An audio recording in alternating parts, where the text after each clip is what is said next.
ចូលឆ្នាំដេកចាំរាប់ខែនឹកពុំនឹកស្រុកនឹកម៉ែសំលុយតាំងពីឆ្នាំមុនបើសិនមានយីអូនប្រពន្ធមួយដែរមានអូនឲ្យបងគួយគុណបើសិនអូនចេះទុនមកសម្លែលួច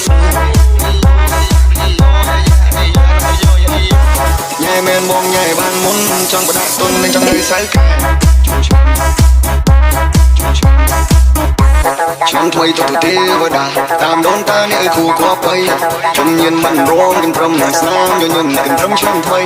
ហើយស្រងជតាជួបយាយមហោពេញទៅកូកាកូឡាក៏ថ្មីប្រាំមានជ័យសេរីដូរខានឆ្នាំថ្មីទេវតាឲ្យបងមុន